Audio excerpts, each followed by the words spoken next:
Mi Amor Tales presents Ang Pasaway na Prinsesa at ang Supladong Assassin. Written by August R. Yuhu! This is life! Masayang hiyaw ni Hyla habang iwinabagayway ang flag na hawak. Bilis pa! Sayang pusta ko sa'yo, Greg! Tawanan ng barkada ang sumunod na narinig.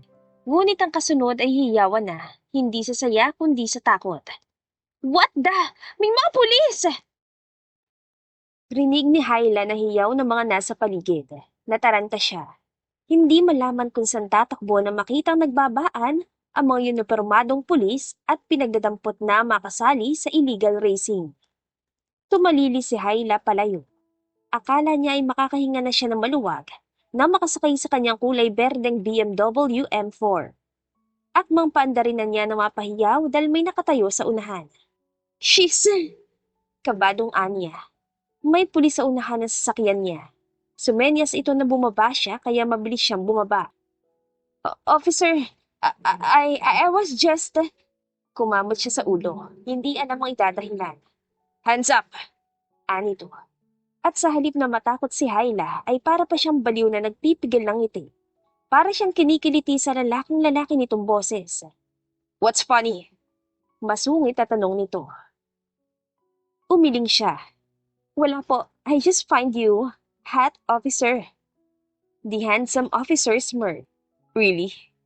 Yes, officer. Hyla is taking her chances. Baka kung mabola niya ang gwapong pulis ay pakawalan siya nito. Grabe pa naman ang mangyayari sa kanya kapag nalaman ng magulang niya. So, ibinaba niya ang kamay. Pwede naman natin tong pag-usapan. Yeah. Napatalo na siya sa tuwa pero agad din na napawi dahil sa sunod nitong sinabi. Sa presinto. Pero officer, we can talk this out. Pinasadahan siya nito ng tingin mula ulo hanggang paa. Tapos ay umismid at umiling. Mga kabataan talaga ngayon. Nakanguso siya ng igiya nito sa patrol car na nasa malapit. Siya lamang ang sakal. Nakatakbo yata ang mga kaibigan niya. Iniwan siya mag-isa. Wait, how about my car? Eh di syempre, impound. Sabi ng kalbong pulis na nasa driver's seat. Nanlaki ang mga mata niya. No way! Tatawagan kong parents ko, makikita nyo. Spoiled brat. Bulong niyang masungit ang gwapong pulis. Tumahimik ka kung ayaw mong busalan ko yung bibig mo. Tuloy hanggang sa presinto ay tahimik siya. Nakakatakot din naman kasi ito. Para talagang lahat ng sabihin ay gagawin. But then, when they arrive at the precinct, she feels so disappointed with her parents. Oo nga, at kasalanan niya. Pero maano bang puntahan siya at i-bail out muna? Oh, Diomedes, wala pang magulang mo. Tanong ng kalbong pulis sa madaldal kanina. Inirapan niya ito kahit naiiyak na siya habang nakaupo sa isang tabi. Pwede naman po ako nalang mag-bail for myself. My parents are busy, saka madaling araw pa lang, they're asleep pa. Dahilan niya, mas kinukumbinsi ang sarili. Samantalang yung ibang kasama niyang nahuli agad-agad may sundo. She fell asleep and woke up around 9 o'clock in the morning. May jacket na nakakumot sa kanya. Miss Diomedes, makakalabas ka na. Sabi ng isang pulis. Tuliro pa siya nang tumayo. Ha? Nasa labas ang sundo mo. Nabuhayan si Hyla. Nawala ang antok at sakit ng katawan dahil sa pagtulog na nakaupo. My parents? Agad siyang tumakbo palabas sa pag-aakalang ang magulang nga niya ang naroon. Pero mabilis din na na-disappoint nang makita kung sino ang nasa labas. Kuya. Masama ang tingin nito nang lapitan siya at mabilis na kutungan. Yang kalokohan mo talaga, Hyla. Walang magandang dulot yan. Where's my parents, Kuya Seb? Business trip. Malungkot man ay pilit siyang umiti. Tinawagan ka to fetch me here? Umiling ito. Ang abogado niyo tumawag sa akin. Hindi ka naman daw niya maasikaso dahil maraming iniwan trabaho ang dad mo sa kanya habang nasa business trip sila ng stepmother mo. Kailan pa kaya siya magiging mahalaga sa dad niya? Lagi na lang siya neglected gayong hindi naman niya kasalanan na nangyari. Let's go, kuya. Nauna na siyang sumakay sa kotse ng pinsang sa Sebastian Diomedes. Matamlay ang pakiramdam niya na nakalimutan ng isauli kung kanino man itong jacket na nadala niya pauwi sa mansyon. Only child si Hyla, kaya naman talaga naghahanap siya ng atensyon. Ginagawa niya ang lahat para mapansin ng ama. Pumasok na nga rin siya sa mga iligal na gawain tulad ng racing, gate crashing at kung ano-ano pang kalokohan kasama ang mga kaibigan. Yaya, padala po ng food sa kwarto ko. Bili niya sa katulong na nakasalubong nung paakyat na siya sa third floor kung saan ang kanyang kwarto. Ang buong floor ay kwarto lamang niya. May mini sala, kitchen, entertainment at ang kanyang malaking walk-in closet. Ay, what a day! She murmurs while taking her time on her big bathtub. Papikit pa siya nang tumunog ang intercom sa banyo at nagsalita ang kanyang yaya. Miss Hyla, narito na po ang pagkain niyo. Nagugutom na siya kaya mabilis siyang nagtapos sa paliligo at nakatapis lamang ng tuwalya na lumabas ng banyo.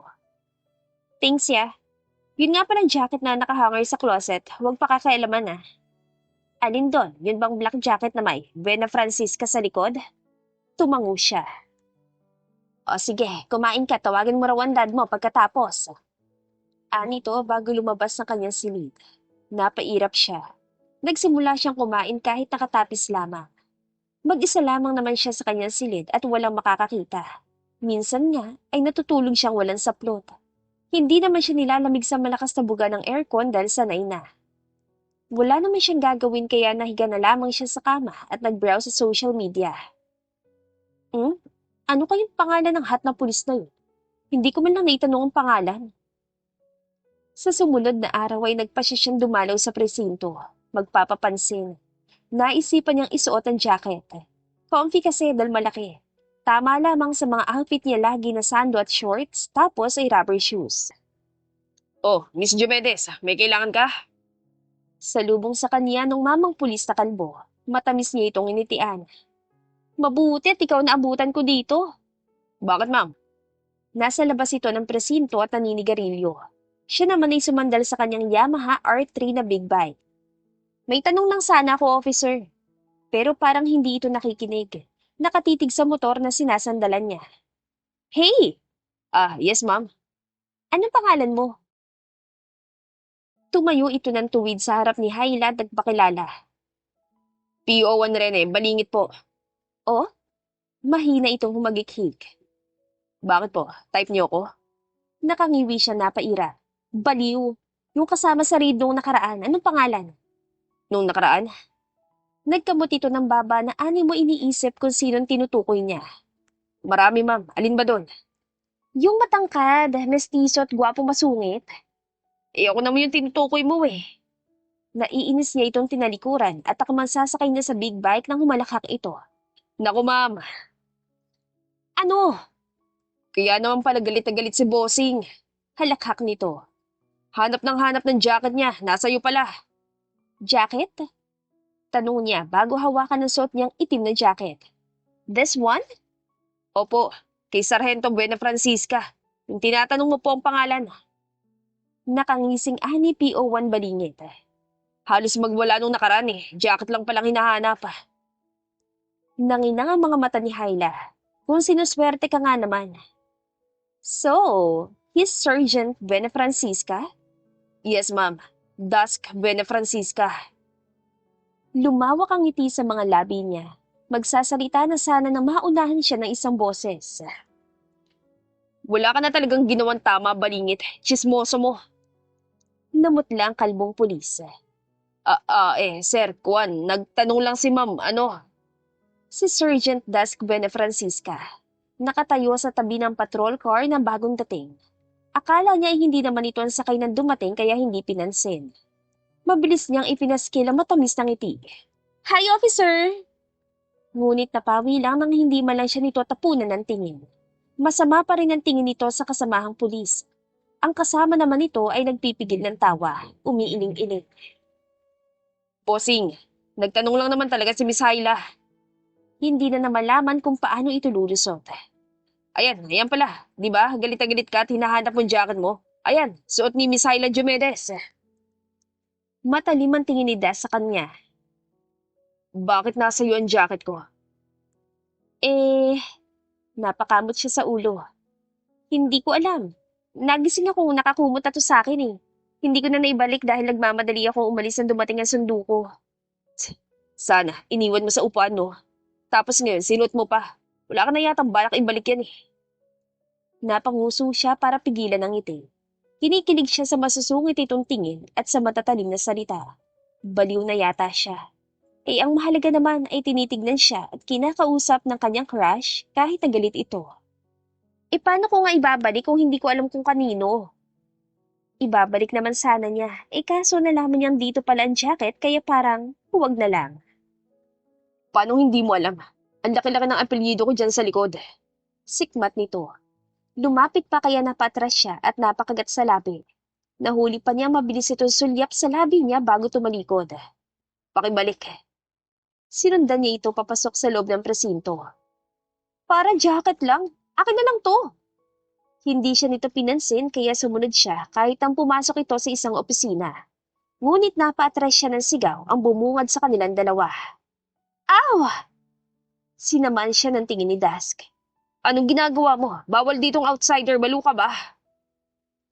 Ngumuso siya at sasagot pa sana na magsalita ang chief of police. Ito ang sumigaw kanina. Hay nako, sa field ka na lang, Dusk. Wala ka nang ginawang matino kapag narito ka sa presinto. Sino na naman yung kasunod mo? Iha, alam mo bang itong apo ko eh? Kabi-kabila ang baba. Lo. Singhap ni Dusk. Napahagikik naman si Hyla. Lolo pala nito ang chief. Ano? Aburido ng mukha ng matanda. Totoo naman ah. O yan, at suot niya ang jacket mo. Ano ba yan? Totoo na? Hindi pinansin ni Dusk ang matanda. Bagkus ay nagsalita ito ng may pang-akusa. Ikaw ang nagbigay ng jacket ko sa babaeng yan? Bakit parang walang galang naman ito sa chief? Yan ang nakita ko eh. Ikinumot ko lang naman sa dalagang yan dahil giniginaw habang naghihintay ng sundo. Tumikim si Hyla. Mukhang nag-aaway na yata. Iya, ikaw ba'y nililigawan nito? Nako, masungit yan tsaka sakit ng ulo. Lolo. Nagangalit na ang bagang na ni Dusk. Hindi nga, kasama yan sa naridong isang araw. Bumalik lang for I don't know reason. Alam ko, Sergeant Buena Francisca. Ang kaninang iritang mukha ng binata ay agad na naging formal. Chief, ano nangyari sa kasong hawak ng team niyo? Bumuntong hininga ang lalaki. Wala pa ring progress, Chief. Pero ginagawa namin ang lahat para... Oh, never mind that. May bago kang assignment. Si PO1 Joseph Montes ang makakasama mo mula sa presinto ni Chief Ariel. Paliwanag ni Chief Leonard Magatsing, lolo ni Dusk. Yes, Chief. Tahimik lang naman sa isang tabi si Hyla. Kahit na mukhang confidential ng pinag-uusapan ng dalawang pulis. Hanggang sa matapos nga ay naroon siya paikot-ikot. Talagang hindi ka nakaramdam, no? Matapos ang usapan ng dalawa ay nilapitan siya ni Dusk. Hinila siya nito palabas ng opisina. Umuwi ka na nga. Ano bang kailangan mo dito? Napanguso siya. Grabe talaga. Ganyan ba kayo mga pulis? Napaka-unwelcoming naman dito. Sa'yo lang. Iyon ang unang beses na magpunta siya sa presinto para lang masulyapan ng binatang pulis. Hanggang sa ang una ay nadagdagan ng nadagdagan at umabot na sa halos isang buwan siyang pabalik-balik. Close na nga niya halos lahat ng mga pulis maging ang chief. Ano namang ginagawa mo dito? Hi! Masayang bati ni Hyla kay Dusk, nakabababa lamang ng patrol car.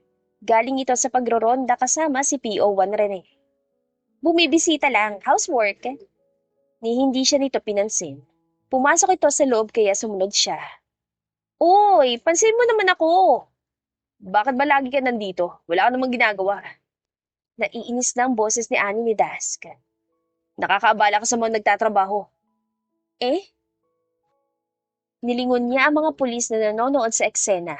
Kanya-kanya ang mga ito ng ini.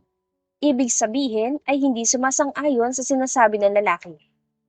Hindi naman daw eh.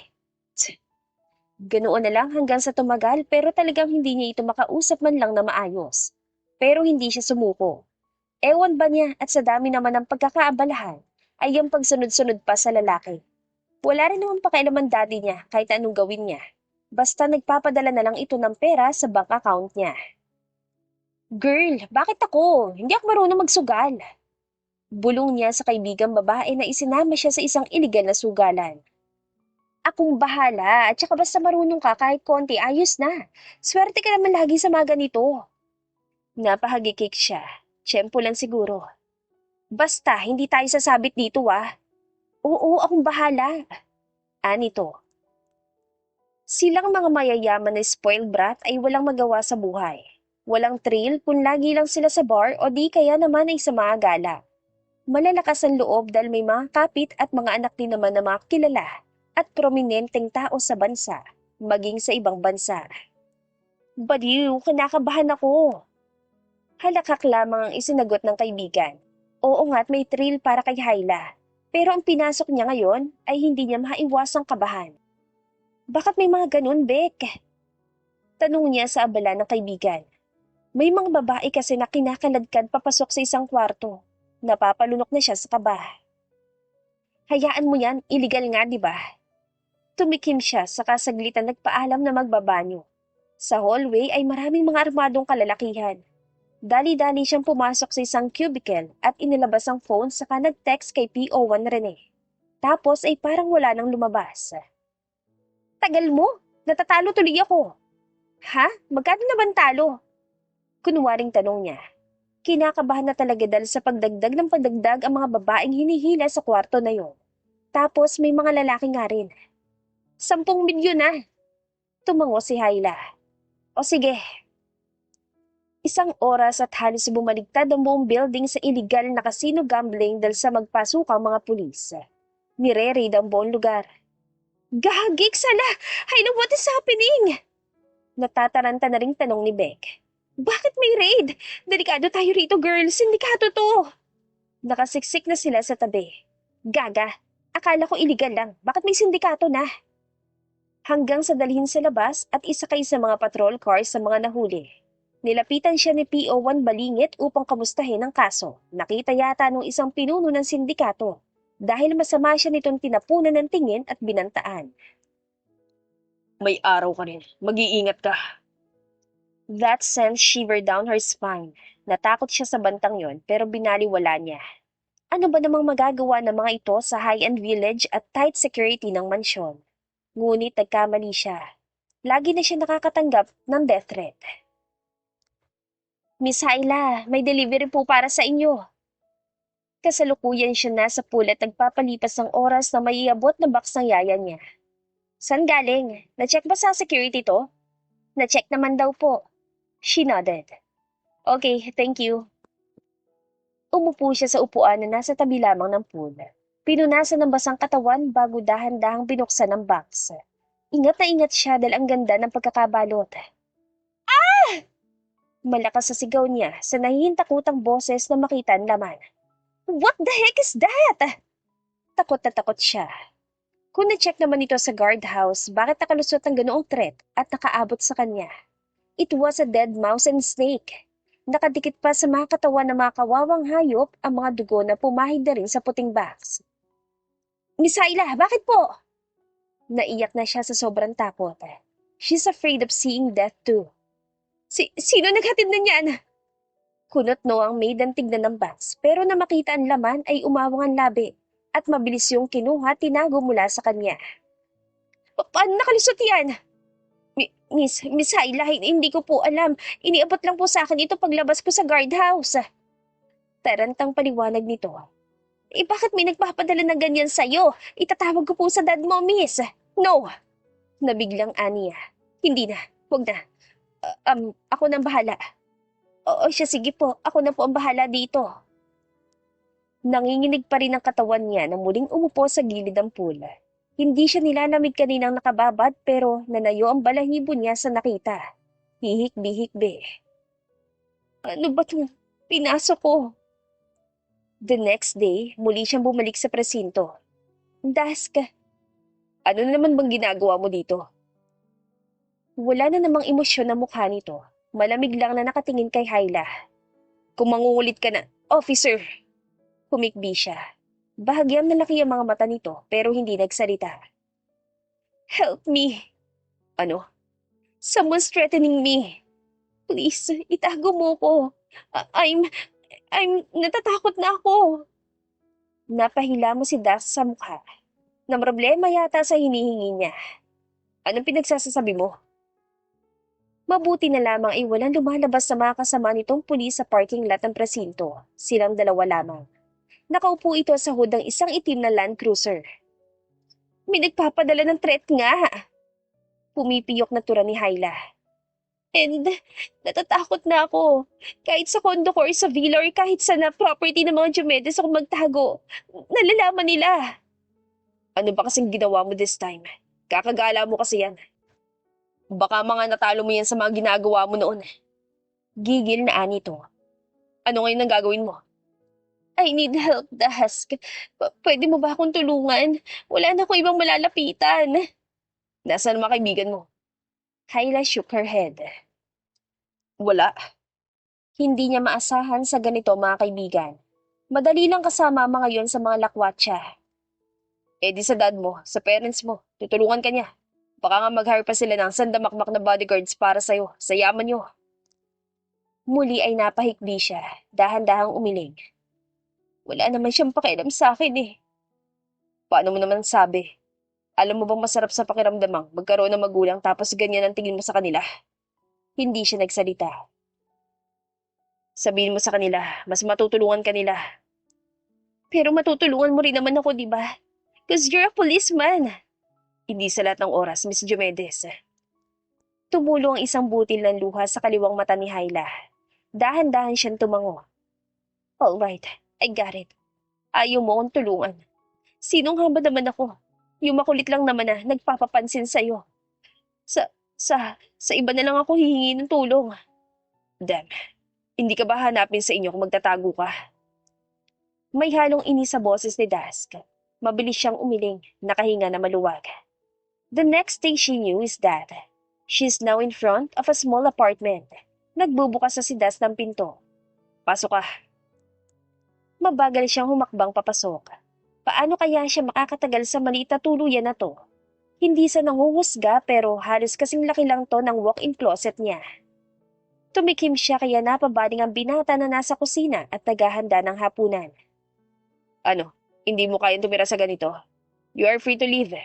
No, kaya. Yeah, kaya ko. Kapalit ang buhay ko. Naghubad dito ng jacket kaya naman ang suot na lamang nito ay isang fitted white shirt at ang slacks pants nito. Isa lang ang kwarto, ikaw na doon. Daling mo na ang gamit mo. Eh, ikaw? Dito na lang ako sa sala, pero hindi rin naman ako madalas dito. Ha? Eh, paano ako? Saan ka pupunta? Nabigla siya sa tanong, kaya nakagat niyang ibabang labi.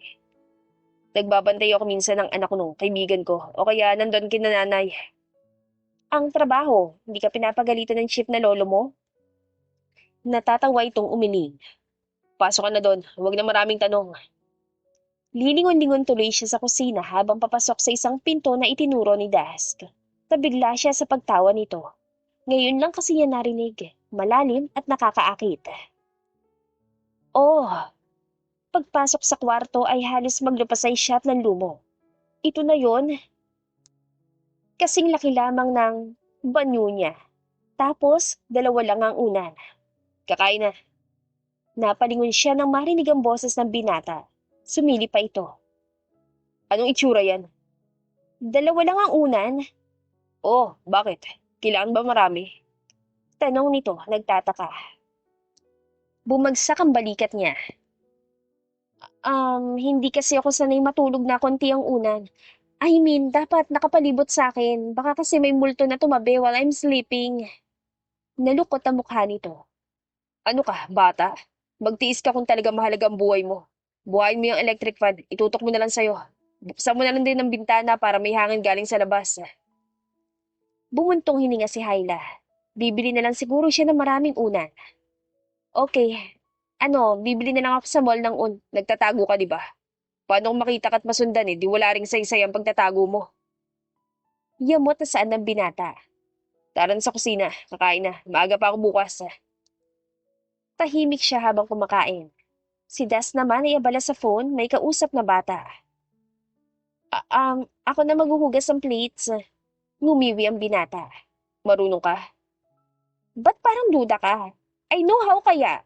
May nanny taught me dahil pangit daw sa isang babae na hindi marunong maghugas man lang. Duda man ay tumango ito bago siya iniwan sa kusina. Lalabas daw saglit para mas maayos ang signal at kausap pa rin yung bata tapos may babae rin na boses. Kinabukasan naman ay maaga itong umalis. Binilinan siya na huwag lalabas. At laking gulat niya nang dumating ito ng gabi. Ang daming dalang unan at malambot na comforter. Wow! Sa akin to? Tuwang-tuwang tanong niya. Thank you! Sa akin. What? Siyempre, natutulog ako dito sa sala. Para may magamit din ako. Napanguso si Hyla. Bagsak ang balikat na umupo sa pang-isahang sofa. Ay, okay. Masama ang loob niya na matulog kinagabihan, pero agad na pawi paggising kinabukasan na nakapaikot sa kanya mga una na binili ni Dask. Dask!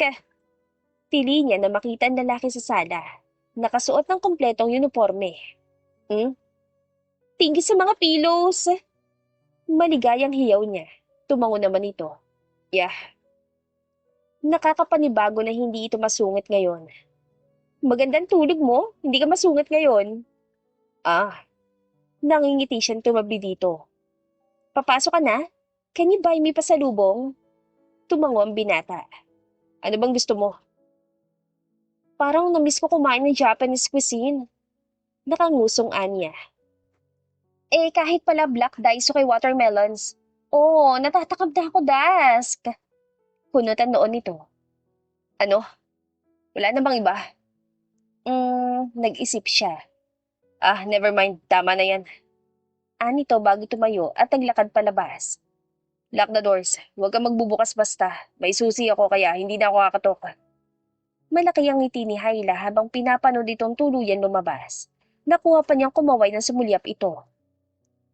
Naiinip si Hyla na nasa loob lamang ng apartment kaya sa mga sumunod na araw ay tinangka niyang lumabas. Kaya lamang ay ilag sa kanya mga kapitbahay. Hindi niya alam. Dask, bakit ayaw kong kausapin ng mga kapitbahay natin? Tanong niya isang gabi na naghahapunan sila. Lumabas ka? Sikmat nito. Naiinip kasi ako, saka ang init. Hindi ako sanay. Nakangusong Anya. Nagpapaawa dahil ay baka mapagalitan naman siya. Ang kulit Hyla. Sermon nito. Wala nakakaalam na may iba pang nakatira dito. Hindi rin naman ako naglalagi dito sa apartment, kaya malamang sa malamang ay ilag sila. Pero may nakausap naman akong babae dyan sa kabila. Yung bata pa pero may 2 babies na eh. Masungit ka raw kaya ang hirap mong i-approach. Sumiring ito. Hindi ko naman kailangan makipagkaibigan sa kanila. You're so masungit talaga. Paano pala kung may sunog dito? Hindi ka tutulong? Paano kung mangailangan ka? Hindi ba? Hindi ka nila tutulungan? Hindi naman mangyayari yon.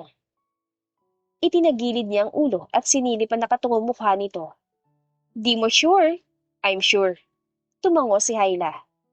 Okay, if you say so. Itinuloy na niya ang pagkain. Mamaya na niya ito ulit kukulitin. Siya nga pala. Did my nanny contacted you? Ha? Bakit naman ako tatawagan nun? Sabi ko kasi, ikaw ang tawagan kung may kailangan sa akin. I left my gadgets kasi sa bahay. Baka matrace kasi. Anya. Kaya siguro naiinip ako ng husto rito kasi wala akong libangan. Nagtitimpiton sumaliyap sa kanya bago ibinalik ang atensyon sa plato. Pero, I'm not saying na hihiram ako Lalabas na lang ako para No, you stay here inside. Gamitin mo ang laptop na nasa kwarto, but don't do anything stupid. Napakagat siya sa labi. Ang init sa kwarto. Ano ba, Hyla? Nginusuan na lamang niya ito at nanahimik. Kakaiba talaga ang dating sa kanya kapag nakakunot na ang noon nito. Kahit galit na ito ay matutuwa pa siya dahil may pinapakita itong ibang emosyon. Hindi yung laging poker face sa mukha. You have work ba bukas? Wala, magbabantay ako kay Kali. Ha? Sino si Kali? Anak ni Monica. Monica? Bakit ba ang daming tanong? Lukot na naman ang noon nito. Napangisi siya. Nagtatanong lang Bawal ba? Siguro nililigawan mo yun Ayaw mo sabihin sa akin. Biro niya sa binata kahit na parang may biglang tumusok sa kanyang puso. Tumigil ka nga. Sabi nito, kunot ang noo pero hindi naman galit. Tapusin mo yung pagkain mo at matulog ka na. Pero maghuhugas pa ako ng plates. Ako na. Ikaw na nagluto, ako na maghuhugas. Ang kulit-kulit talaga, Hayla. At halos mabuwal si Hayla nang sumilay ang maliit na ngiti sa mga labi ni Das. Ang kirot ng puso kanina ay agad napalitan ng mabilis na kabog. Malala na si Hayla. Paano pa siya makakaahon? Tulog na, Hayla. Utos ng binata. At dahil para siya nakalutang, walang tutol siya nagtungo sa kwarto. Sa sumunod na araw, talagang hindi na kinakaya ni Hayla ang boredom, lalo na hindi naman siya sanay na nasa bahay lang. Makapag-try na maglinis na nga lang, I'm so bored. Sa pamamalagi niya sa apartment na lalaki ay wala siyang nalalaman pero ngayon na magsimula siyang umikot sa maliit na lugar, marami siyang nadiskubre. Oh my gosh! Halos himatayin siya na makakita ng baril sa sink sa ilalim ng banyo. May kutsilyo sa ilalim ng kama at may kung ano-ano pa sa kusina. Is this, is this even reasonable for he is a policeman? Talagang kinakain siya ng takot at kaba. Ang mga gamit na nadiskubre niya ay hindi dahil isa itong pulis. Napaka-imposible nun. And Hyla as curiosity drives her. Tinanong niya ang binata pag-uwi nito kinagabihan. Dask? Hmm? Sa ngayon, hindi siya madadala ng lambing sa boses nito. Nanginginig pa rin siya sa pinagsamang takot at antisipasyon. Bakit? Bakit may hindi niya maituloy ang itatanong na magsalubong na ang kilay nito. May, I was, um, kasi naglilinis ako kanina at nakita kong may mga guns and knives sa iba't ibang parts ng apartment. Agad naging nakakatakot ang itsura nito. Halos magdugsong na makakapalitong kilay dahil sa pagkakakunot noo. Mariing magkalapat ang mga labi nito. What do you mean? May mas nakakatakot na itsura at aura pa pala ang lalaki. Walang-wala nung naiinis ito sa kanya dahil sa kulit niya. I just wanna ask kung necessary ba yun dahil pulis ka? Halos mapatalon sa gulat si Hayla nang umisi ito. Nakakatakot, nakakakilabot. What do you think? Hindi. He scoffed. Halos gusto na niyang tumakbo palayo sa binata at magtago. Then, she cowered when Das slowly walked and hold her chin to look into her eyes. Napalunok siya. Natatakot na pero hindi maalis ang admirasyon. Kapag sinabi ko sa iyo kung ano talagang trabaho ko, handa ka bang harapin ang consequences? Ha? Oh, tatakbo ka palayo dahil sa takot. Sinasabi ko sa iyo, Hayla Diomedes, mas gugustuhin mo sumama sa mga sindikato na humahanting sa iyo kaysa sumama sa katulad ko. Anong ibig mo sabihin? Ibibigay mo ako sa... Ouch! Napahiyaw siya nang higpitan nitong pisil sa kanyang baba. Being a policeman is just my cover-up. Kung sasabihin ko sa iyo ngayon na totoo, mas kailangan mong magtago. Are you ready to face the consequences? Hindi basta gusto mong malaman, Hayla. Oh, umalis ka na at huwag nang alamin. I like you, Dask. Lakas loob na pag-amin niya ng nararamdaman. At tatanggapin ko.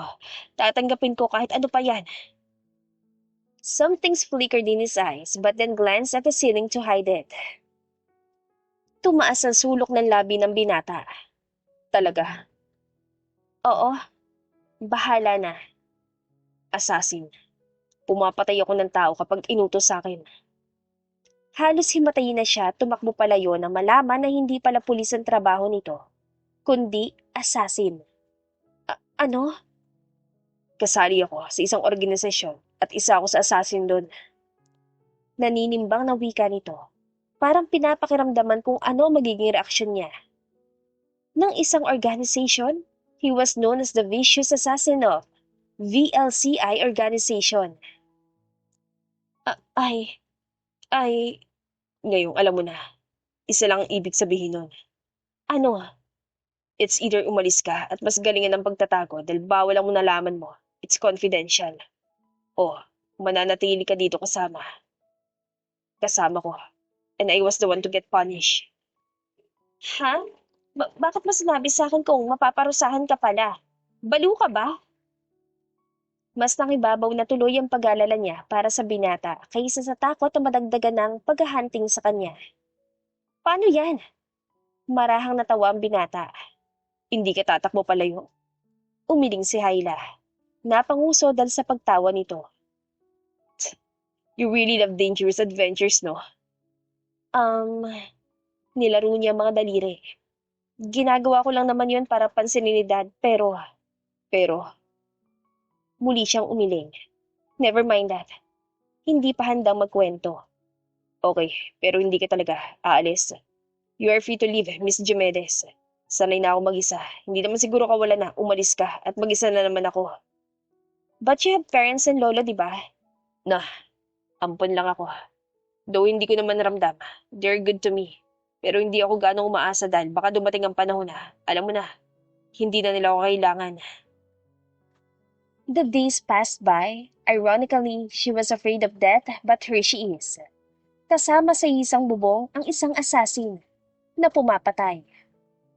Natatakot siya pero natatabunan ng kilig dahil hindi na masungit sa kanya si Das. Lagi rin itong may pasalubong sa kanya at paminsan-minsang isinasama na rin siya nito kapag pupunta sa kaibigan nito. Kali! Hiyaw niya na makababa ng sasakyan sa tapat ng apartment na kaibigan ni Das na si Monica. Single mom ito. Tita Hyla, Tito Dask! Mabilis itong tumakbo papalapit at niyakap siya. Kumusta, big boy? Okay lang po, tita. Sila ng binata maghahati dito papasok dahil abala sa online job ang ina. Let's go! Iyon ang nangyayari sa bawat araw ni Hyla.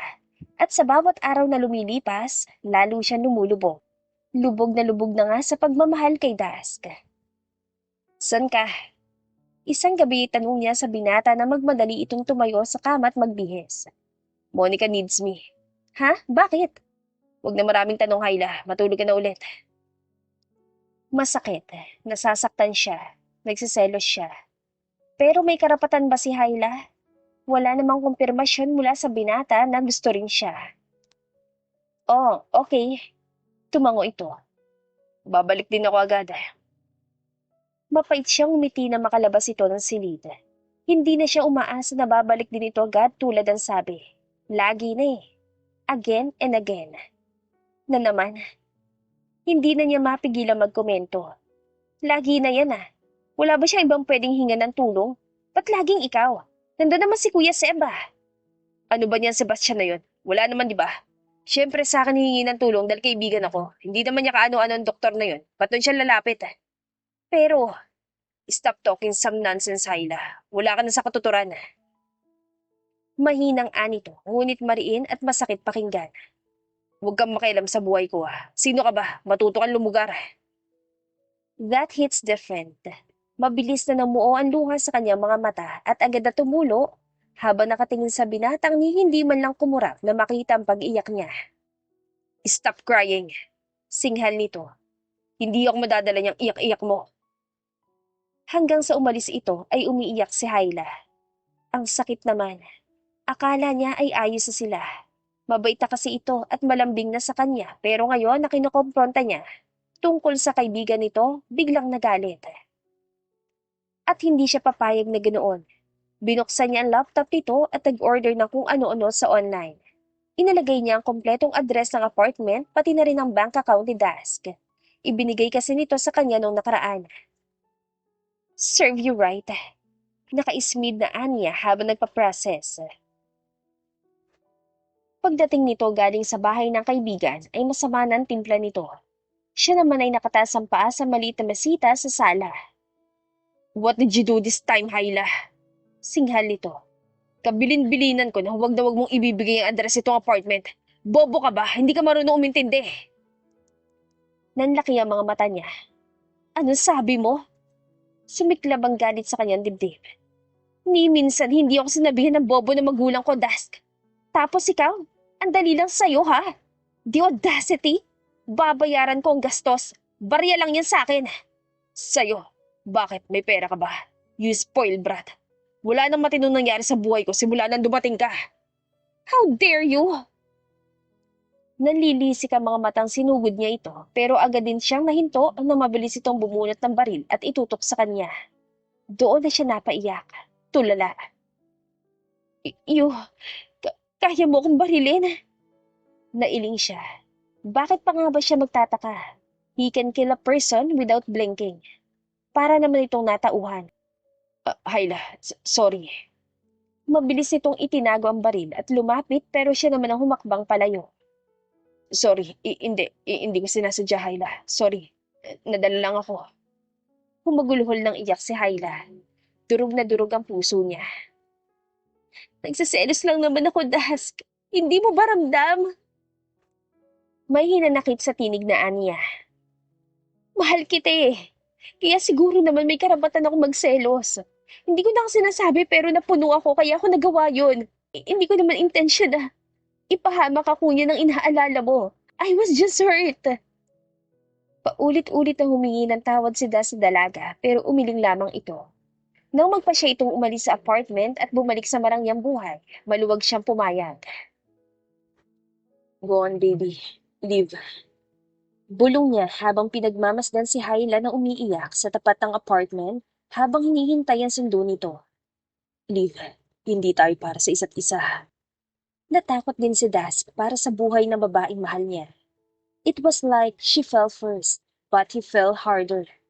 At ang pag-alis ni Hyla ay tila pa naging blessing in disguise dahil sa delikadong buhay niya. Natatakot siyang may madamay ang dalaga sa mundo niya. Andres, tulala ka? Ha? Baling niya sa kausap na si Joseph. Tres ang tawag sa kanya sa kanilang organisasyon. Anong sinasabi mo? Nakatambay sila sa isang cafe dahil inaabangan ng target nila. Kumusta ang babae mo? Natatawang anito. Umiling siya. Umalis na. Ha? Bakit? Sayang, dude. Kinunutan niya ito ng noo. Ano sayang? Oh, chill. Nagtas ito ng dalawang kamay. Binibiro ka lang eh. Tumayo na siya at akmang aalis na sa cafe. Wala siyang matatapos kung sila magkasama. Sarento, wallet mo. Oy, bakit may picture kang ganito? Mabilis na bumalik si Dask at hinablot ang wallet na hawak ng kaibigan si Joseph. Anong paki mo? Oy, picture ng nililigawan ko yan. Huwag mo sabihin na nililigawan mo rin. Nasaan ang bro code? Agad umigkas ang kamao niya para suntukin ito pero mabilis na nakaiwas. Anong sabi mo? Ang nasa larawan ay si Kiana Buena Francisca, na isa ring kasapi sa organisasyong kinabibilangan niya. Kapatid niya ito, pero hindi nito alam. Pare, hindi tayo nagkakatalo, pero pasensya na. Ngayon ang una. Lalong nangunutan noon ni Dask. She's my sister, you dimwit eh.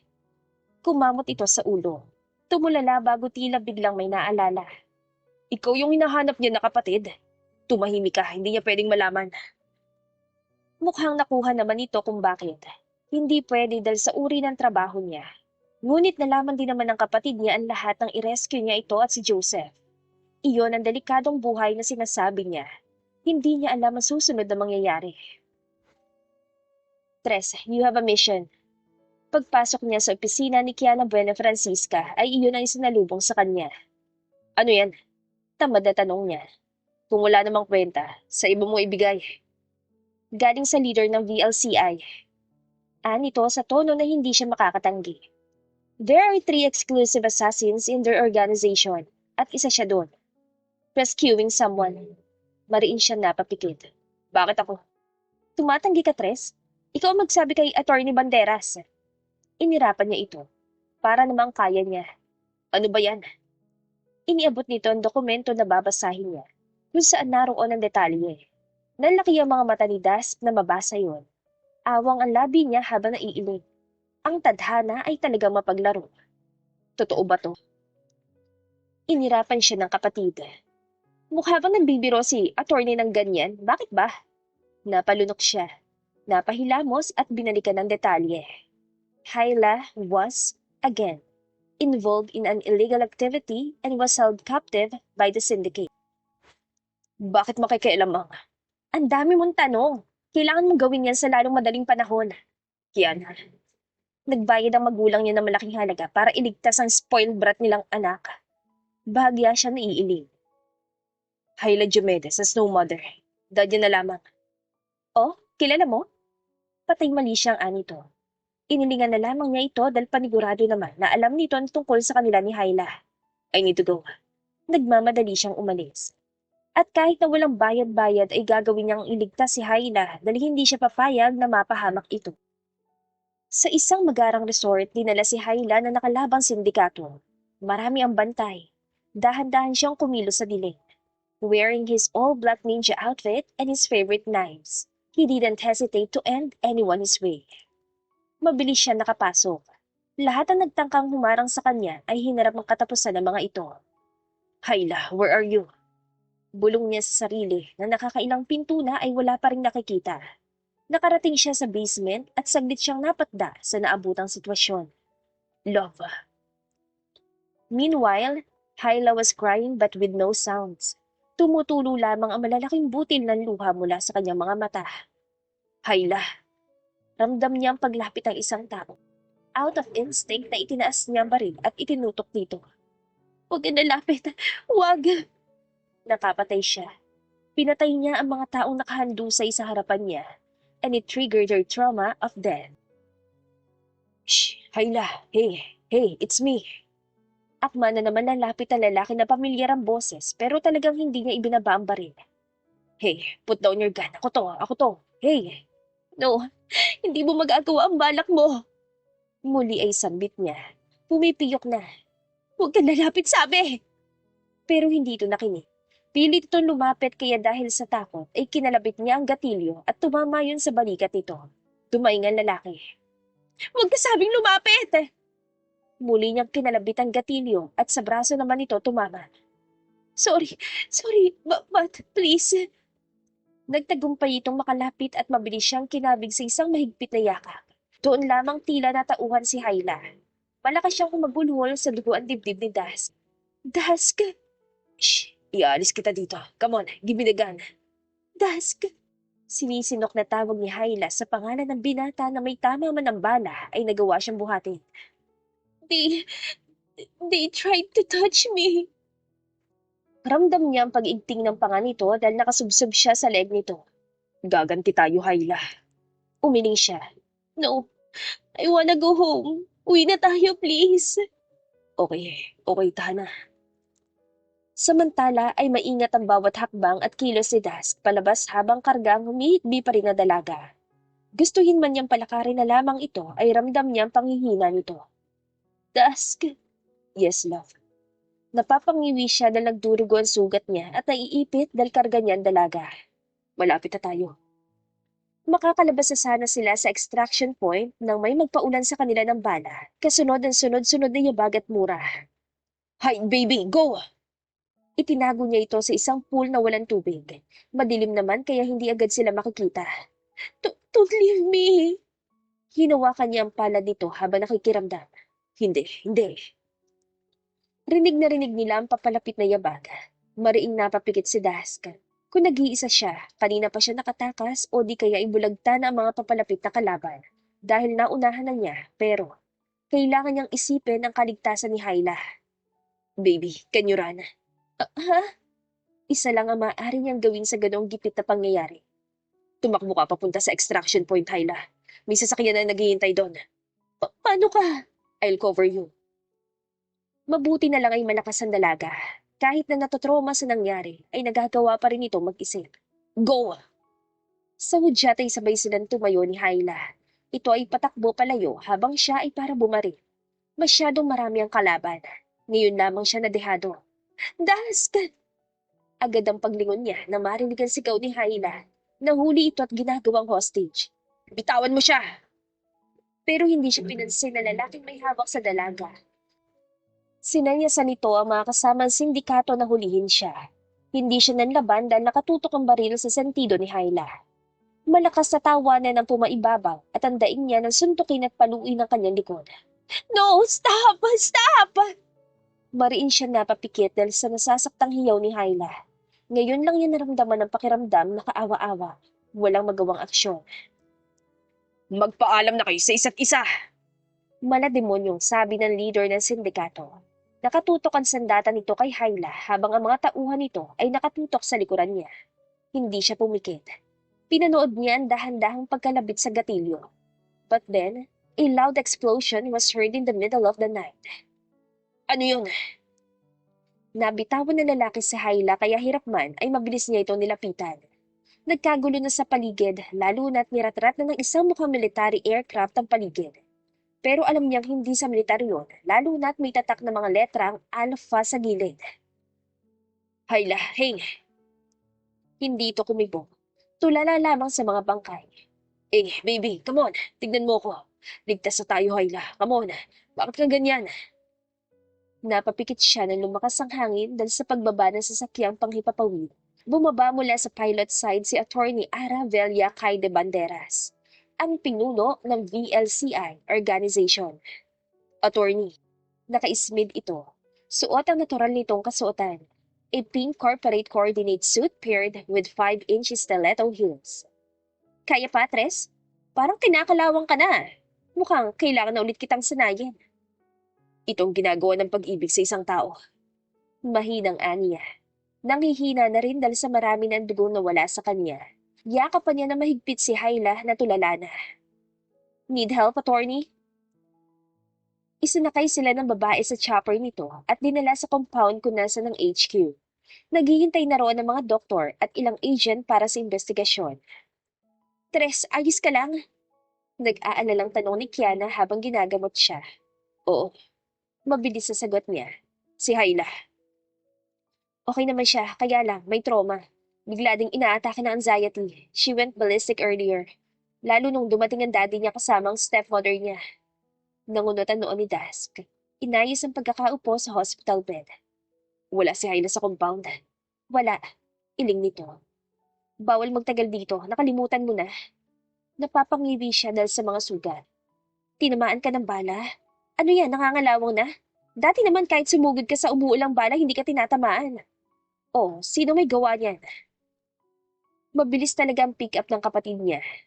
Si Hyla, no. Nabigla siya sa pagdating ko. At hindi ka umiwas? Dahil mas abala ako nalapitan siya. Hindi na nakapag-isip na umiwas. Napailing si Kiana. Malala ka na. Ilang araw pa siya nagpahinga sa hospital na nasa loob din lang ng compound.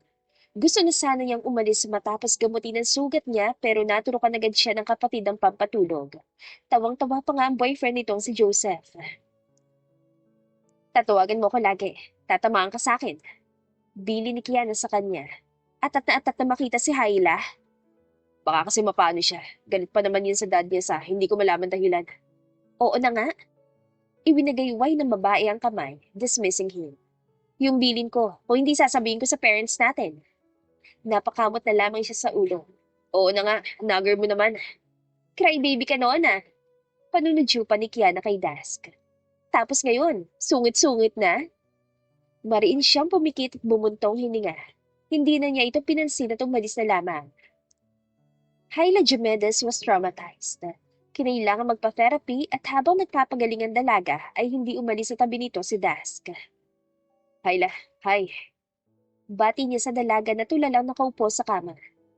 Binilang kita ng prutas. Ito apple. Kain ka mahal. Pero walang response. Umukulong siya sa harap nito at tinitigan ng walang buhay na mga mata nito. Nang magkasyang titigan ni si Hyla ay umupo siya sa tabi nito bago ito binuhat at iniupo sa kanyang kandungan. Napangiti siya nang tulad ditong mga nakaraan ay isinandig nito ang ulo sa dibdib niya. Baby, hindi ko pa nakukwento. But I already found my real family. Alam mo naman na ampon ako, di ba? Kahit napasaway ako kay Chief. Buti na lang, hindi ako sinoli sa ibang bansa, sa parents ko. Kwento niya, inihabilin ako ng totoong magulang ko kay Chief dahil sa delikadong sitwasyon. Para daw, iiwas ako, pero nakakatawa lang na ako pa rin ang lumapit sa kapahamakan, no? Marahan niyang hinahaplos ang buhok nito. Sa ngayon, hindi ko pa sila namimit. Gusto ko sana kapag magaling ka na, ipapakilala kita. Tanggap naman ako ng dad mo. Nakwento na nga rin ako, bakit takot kang makakita ng patay. Nung unang bisita niya ay naabutan niya ang dad ni Hyla na nasa labas lamang ng hospital room.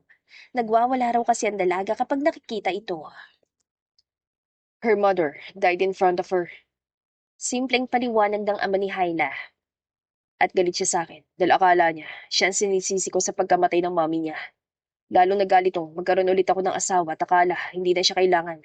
Hindi ko na raw nabibigyan ng pansin kaya nagrebelde. Hindi niya alam na alam ko ang lahat ng ginagawa niya. Iniisip ko na lang din na paraan niya yon para makakope up sa sitwasyon. Das chuckled when he remembers that. Hayla, kapag okay ka na, let's travel the world. Alam ko nalibot mo na pero iba naman kapag kasama ako, di ba?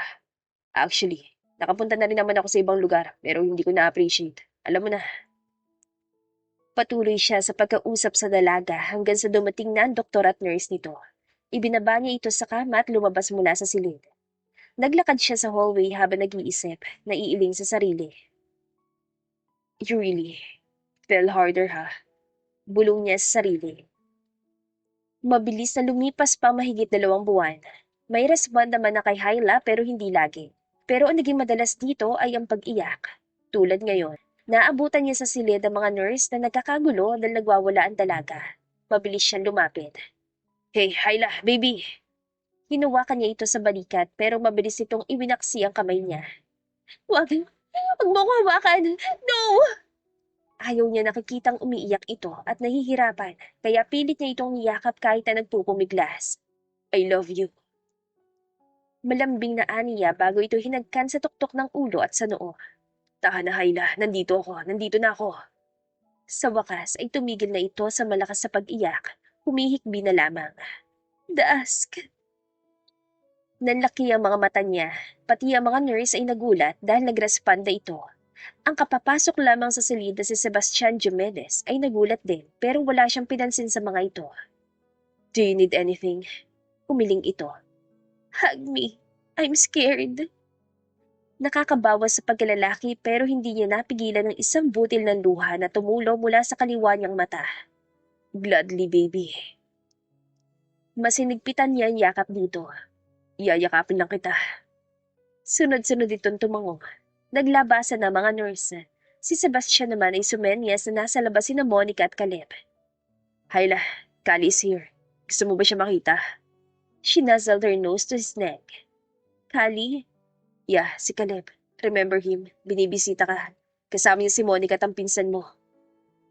Pero hindi na ito umimik kaya umiling siya kay Sebastian. Tahimik na lamang na pumasok ang mag-ina at pinagmamasdan si Hayla na nakatulog na. Ibinaba na niya ito sa kama. Okay ka lang, Dask? Nag-aalalang tanong ni Monica. Ngayon ang kita nakitang sobrang stress. Nakakatulog ka pa ba? Anong sinasabi nila nanay at ang lolo mo? Hindi ka na pumapasok sa trabaho. He just chuckled and sit beside her. Tulad nga ng sinabi ko, Nick. Tuwan-tuwa pa si lolo kapag wala ako sa presinto. Matulog ka muna. Kami na muna bahala kay Hayla. Magpahinga ka. Salamat. Hinayaan ni Dusk na hilahin siya ng antok at makatulog sa sofa. Nagising lamang siya sa halakhakan. Nagkukusot pa siya ng mga mata pero rinig na rinig niya ang tawa ni na Hayla at Caleb. Ang adorable mo talaga, ang kulit-kulit. Nasisiyang ani Ayla, kinukulot ang pisngi ni Kali na malakas sa tumatawa. Ngayon ang lamang niya ulit narinig ang masayang tawa ng dalaga. Hindi niya alam bakit kailangan pang i-confine ito sa ospital, gayong pwede naman ang therapy sa bahay. Pero kasi, ayun ang gusto ni Mr. Diomedes para raw matutukan ng husto ang anak. Tito Dask! Si Kali ang unang nakapansin sa kanya. Naglalaro po kami ni Tita Hayla! Nahihilo pa man dahil bagong gising ay tumayo siya saka lumapit sa kama kung nasaan ang dalawa. Akma siyang hahali kay Hayla na nakanguso itong lumayo, kaya napatawa na naman ang bata. Baby, hindi makapaniwalang tanong niya. Bakit? Anong ginagawa mo rito? Masungit na tanong ng dalaga. Sa kabilang banda ay masaya si Hayla na hindi pala siya pinabayaan ni Dusk pero may kaunting tampo at galit pa sa kanyang puso. Why not? Inirapan niya ito.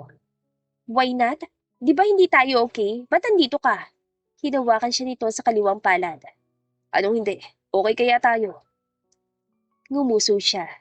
Natatawa na dahil kitang-kita niya na malapit na itong mataranta. Si Caleb ay natatawa na rin dahil alam ng bata na pinagtitripan lamang niya si Dusk. Hindi. Bumuntong hininga ang binata bago siya malamlam na tinitigan. Ang puso tuloy niya ay agad na nag-react at kumalabog. Para siyang masusuka na hindi niya maintindihan dahil sa kakaibang epekto ng titig nito. Alright, pero masaya ako na okay ka na. Magaling ka na. Kunwari ay umingos siya. Totoo ba yan? Oo nga. Natatawang anito. Nakaramdam yata. Saan ka uuwi kapag pwede ka na lumabas? Aba, natural sa bahay. Ngumisi ang binata. Ayaw mo sa apartment? Nandun pa yung mga unan mo at ibang gamit. Ayoko. Ang init-init doon. Walang aircon. Nagigising na lang ako na basang-basa ng pawis. Ang arte pa rin ni Hyla. Ano? Wala. Ang ganda mo pa rin, Hyla. Agad din siyang na-discharge. Sinalubong siya ng dad at stepmother niya pag-uwi. May konti ring salo-salo. Naroon din ang pinsan niya si Sebastian at ang mag-ina nito. Nakalabas na siya pero kailangan pa rin na ipagpatuloy ang therapy. At laging kasama doon si Dask. Halos hindi na nga ito pumasok sa trabaho. Nag-resign na yata. Baby, saan tayo? Daan muna tayo sa seaside. Papahangin. Suwestyon ng binata. Ginabi na sila sa pagpunta sa therapist niya. Napadaan sila sa tabing dagat. Baby? Yes, baby. Nakangiting tugon nito. Baliw. Ingos niya. Tigil na. Gusto ko makalanghap ng hangin sa dagat. Nung una ay nauuna siya maglakad. Palingon-lingon lamang siya kay Dask. Ilang minuto ay katabi na niya ito at makalipas pang ilang sandali ay namalayan na lamang niya na gumagapang na ang palad dito sa palad niya at pinagsalikop ang mga yon. Chancing ka, Buena Francisca. Nangingiti lamang itong nagpatuloy sa paglalakad. Dask, thank you. Ngayon lamang niya nakuha magpasalamat sa lahat-lahat ang ginawa ng binata. Ngayon lang siya nagkaroon ng lakas ng loob. Salamat. For what, Hyla? Sa lahat-lahat. Ha? Sa pagligtas sa akin, kahit na alam ko naman na naghiwalay tayo na masama ang loob sa isa't isa. Hindi ka nagalit kahit na nabaril kita ng 2 beses. Mas pinili mo pa rin lumapit kahit nasasaktan ka para lang iligtas ako. Naiiyak na naman tuloy siya. Magaling lang ang therapy dahil kahit papano ay nababalikan na niya ang nangyari. Thank you, Dask. No. Tumigil na sila sa tabi ng dagat. Malayo-layo na pala na lalakad nila. Nasa dulo na yata. A thank you kiss will do. Walang pagdadalawang isip na tumingkayad si Hyla at kinintala ng magaang halik sa labi si Das na nagulat. Okay na? No, baby. That was not a kiss. And with that, he kissed her again but with intensity. Yung parang malalagutan na siya ng hininga. At nang sagutin niya ng kaparehong init ay naramdaman niya ang pagngiti nito habang hinahalikan siya. Hindi pa sila maghihiwalay kung hindi nila naramdaman ang pagpatak ng ulan. Tara na Hyla, umuulan. Let's just kiss again in the car. Malakas siyang humalakhak at pinigilan sa paghakbang ang binata. Gusto niya maglaro sa ulan kasama lalaking minamahal. What? Gusto ko maligo sa ulan. Para silang mga bata na naglaro sa ilalim ng malakas na buhos ng ulan. Naghahabulan at kung maabot ay iniikot siya ng binata bago pintala ng halik sa mga labi. Nilalabig ka na Hyla, uwi na tayo, pakasiputin ka na naman. Saway nito sa kanya na nakuha pa niya maglaro sa dagat. Medyo nga, tara na. Sa mansyon ng mga Jumeda sila dumiretso. Napagalitan pa sila ng yaya niya dahil nagpabasa sila sa ulan. Kaya naman pala aarte-arte ka sa apartment, no? Komento na lalaki na makapasok sila sa silid niya. Iyon ang unang beses na pumasok ito sa silid. Hanggang sa sala lang kasi ito nito mga nakaraan. Inirapan niya ito. Bakit ba? Ang laki ng aircon, ang laki ng kama tapos ang daming unan talaga ha. May himig panunokso sa boses nito. Ano naman ngayon? Ikaw nga crybaby daw, wala naman ako sinabi. Inabutan niya ito ng puting tuwalya galing sa walk-in closet. Sino may sabi niyan? Si Kiana. Sabi pa sa akin. Alam mo yan si Kian, crybaby yan nung bata pa, kaya takang-taka ako na naging ganyan siya ngayon ah. Bakit pala Kian? Kian ang totoo kong pangalan, pero nang mapunta ako kay nanay, pinalitan nila for safety purposes. Oh, Anya. Sige na, bihis ka na. You have clothes doon. Inginuso niya ang walk-in closet. Agad na naging mapanukso ang itsura ni Dask. Ano? Sikmat niya. Bakit may mga damit ako dyan? Pakinggan mo ba? Magbihis ka na nga. Turan niya. Tinalikuran niya ito para itago ang pamumula ng mukha. Nauna na siya magbihis kanina kaya ito naman ang sumunod. Umupo siya sa malaking kama habang hinihintay si Dask na matapos maligo. Tumayo lamang siya nang tumunog ang intercom. Ang yaya niya yon, binuksan niya ang pinto. Miss Hyla, dinner nyo. May mainit na sabaw dahil nagpaulan kayong dalawa. Baka sipunin kayo niyan sa ginagawa niyo eh. Salamat po. Nang matapos ang therapy ni Hyla at manligaw sa kanya si Dusk ay sinagot niya ito. Wala na siyang pakialam kung ano ba ito, sino ba ito, anong trabaho at kung ang pagmamahal dito ay ikapahamak niya. Sigurado naman siyang hindi papayag si Dusk na mangyari yon. Makalipas ang ilang buwan ay sa altar na sila nakaharap at nangangako ng pag-ibig ng panghabang buhay sa isa't isa. I love you, Hyla. Madamdaming ani Dusk habang nakayakap ito sa likuran niya. Kasalukuyan silang nasa Italy para sa honeymoon. Suwestiyon yon ng biological parents ni Dusk at ang mga ito ang nag-sponsor. Talaga?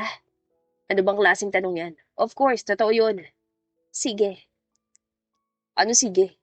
Napipiko na ito. Kumalas na sa pagkakayakap mula sa likod niya. Malakas siyang natawa. Hinarap niya ang asawa at hinalik-halikan sa baba.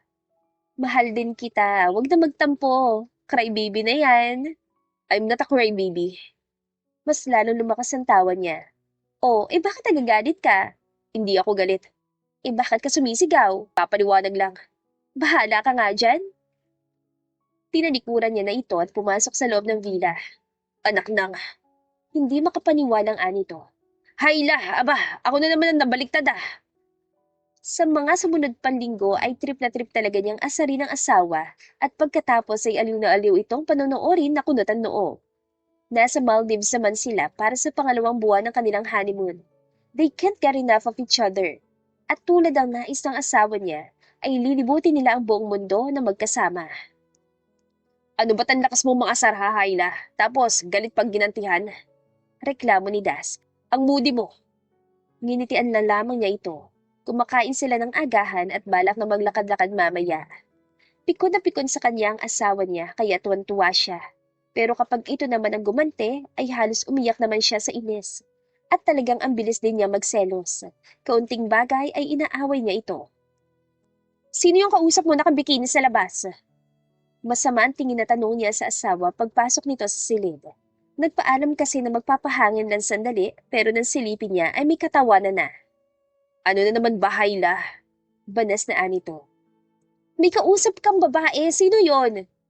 Naiiyak na siya sa inis at selos. Palibhasa, hindi na ako sexy at maganda sa paningin mo. Lasyang na ba ako?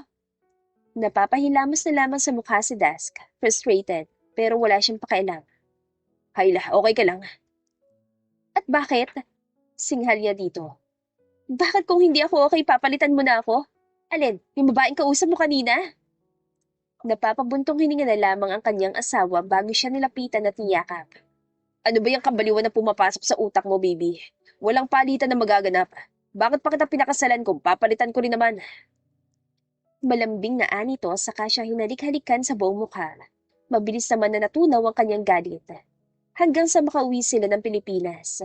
Bumalik na ulit sa trabaho si Dusk. Siya ay nasa bahay lamang at nagtatrabaho online sa kumpanya ng dad niya. Nawili na rin kasi siya maging layout designer.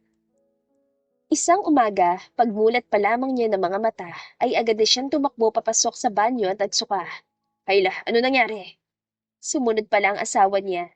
Suka siya ng suka. Naiiyak na siya dahil sa hapdi ng sikmura. Wala naman kasing lumalabas. Hinagod ni Dusk ang likod niya kaya medyo guminhawa ang pakiramdam niya. Nabahala na sila ng mga sumunod na araw ay ganoon pa rin. Madalas na rin ang pagkahilo niya kaya dinala na siya ng asawa sa ospital.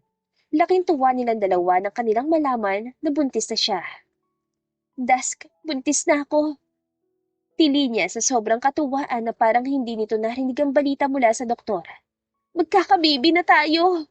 Yes, baby. Dalawa na kayong baby ko. Alagang-alaga siya ng asawa habang lumalaki ang tiyan niya.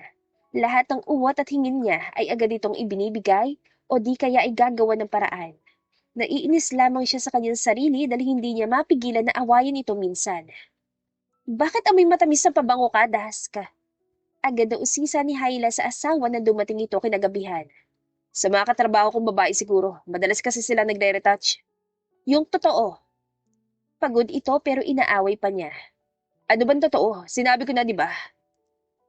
Kahit na halata ng inis sa mukha nito ay hindi ito nagtaas ng boses. Wife, pagod ako. Please, magpahinga ka na rin at baka mapano ka pa. Anong oras na oh? Iniiwasan mo ang topic. Hiyaw niya. May babae ka no? Bakit? Dalampangit ko na? Mukha na akong balon kaya ka humanap ng sexy at maganda? Yan ka na naman, Hyla Buena Francisca. Marahan pa rin ang boses nito. Selos ka na naman. Itigil mo yan. Mapapraning ka lang. No! Huli ka ni! May ebidensya ako. Tatanggi ka pa!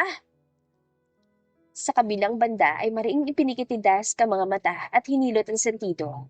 Pagod siya sa trabaho pero pag-uwi ay sasalubungin pa ng tantrums ang 7 buwang buntis na asawa. Nasaan ang ebidensya, love? Yan! Yan ang amoy mo! Bakit amoy babae? Nagsimula na itong umiyak. Nang matapos magbihis ay nilapitan niyang asawa na nakaupo sa kama. Siniguro niya na wala na itong matamis na maaamoy. Love, hindi nga ako ng babae. Ikaw lang ang maganda sa paningin ko. Mas lalo kang sumeksi nung malaki ang tiyan. Daldala mo ang anak natin. Sinungaling. Manganganak na lang ito pero parang naglilihi pa rin. Siya pa ang pinaglilihihan. Trip siyang pahirapan. Ikaw ang mahal ko, Hyla. Bakit pa ako hahanap ng iba? Hindi ko alam. Kinurot-kurot siya nito kaya napapangiwi na siya. Baka naman sa isang trabaho mo. Sabi ni Kiana maraming magaganda at sexy na babae doon dahil mga batak sa exercise. Si Kiana talaga, sulsulpe. Sa isip-isip niya. Ganoon ang inaabot niya hanggang sa mga anak si Hyla. Galit na galit na naman ito sa kanya habang nagle-labor. Pero malawak naman ang ngiti nang pumasok siya sa private ward nito habang bitbit ang kanilang baby girl. Wife, here's our baby girl. Excited na sabi niya habang ipinapasa ang sanggol sa mami nito. Siguro naman, hindi ka na magtatantrums at magsiselos, no? May baby na tayo, yan oh. Halakak niya. Mana pa sa'yo, spoiled brat. Nakataas ng 1 kilay. Sa wakas, sa magulo niyang buhay na puro bakbakan, pag-iwas sa kapahamakan at kamatayan, nakamtan din niya ang kapahingahan sa piling ng kanyang mag-ina. He's still between guns and roses. Guns, because of his work, and roses when he comes home and his wife and child are welcoming him with a smile. Sapat na ang buhay na meron siya. The end. Kung nagustuhan ninyo ang aming istorya, huwag kalimutang mag-like at subscribe. Salamat sa pakikinig. Mag-iingat po tayong palagi at naway lagi tayong pagpalain. To God be the highest glory. Hanggang sa muli. Paalam!